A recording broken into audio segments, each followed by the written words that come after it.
সন্দেশখালী আছে সন্দেশখালীতেই এবার বিএলওকে হুমকি দেওয়ার অভিযোগ উঠল শেখ শাহজাহান ঘনিষ্ঠ এক তৃণমূল কর্মীর বিরুদ্ধে।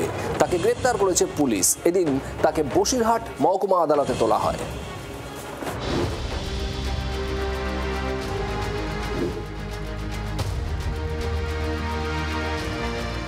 সন্দেশখালীর ত্রাস, শেখ শাহজাহান জেলে। শাহজাহানের প্রভাব এখনো বহাল। এসআইআর আবহে ফের একবার তা দিনের আলোর মতো পরিষ্কার। তবে এক্ষেত্রে শাহজাহান নয়, যোগ্য শিষ্যের মতো প্রচারের আলো শুষে নিয়েছেন তারই ঘনিষ্ঠ অনুগামী জমিরুল ইসলাম মোল্লা।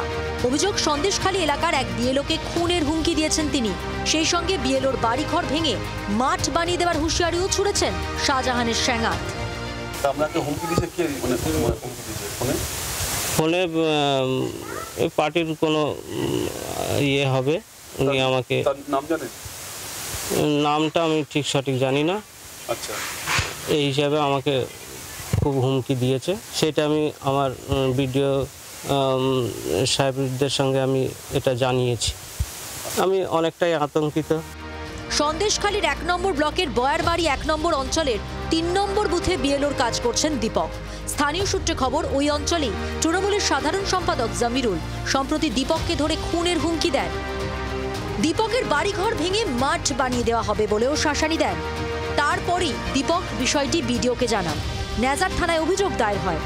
তারপর পুলিশ তৎপরতার সঙ্গে শাহজাহানের অনুগামী জমিরুলকে গ্রেফতার করে। এখনো শাহজাহানের বীজ ওখানে আছে কিছু। বসিরহাটের জেল থেকে শাহজাহান ফোনে এগুলো কন্ট্রোল করছে, এর জন্য দায়ী মমতা ব্যানার্জি।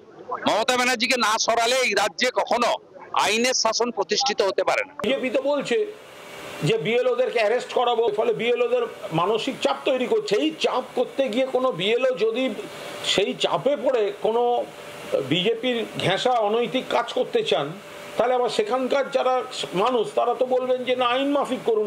তো এত বড় রাজ্য, এতজন বিএলএ, তার একজন দুজন কোন কথার পরিপ্রেক্ষিতে কি করেছেন, যদি অন্যায্য কথা, খারাপ কথা, হুমকির কথা কেউ বলে থাকে এবং পুলিশ আছেন, পুলিশ ব্যবস্থা করবেন। গ্রামবাসীদের একটি অংশের দাবি, মৃতদের নাম ভোটার তালিকা থেকে সরানোর কাজ করছিলেন বিএলও। আর সেই সূত্রেই ফোন করে জমিরুল দীপককে খুনের হুমকি দেন বলে অভিযোগ। বিমল বসুর রিপোর্ট, জি 24 ঘন্টা। বাংলার আওয়াজ, বাঙালির আবেগ, জি 24 ঘন্টা।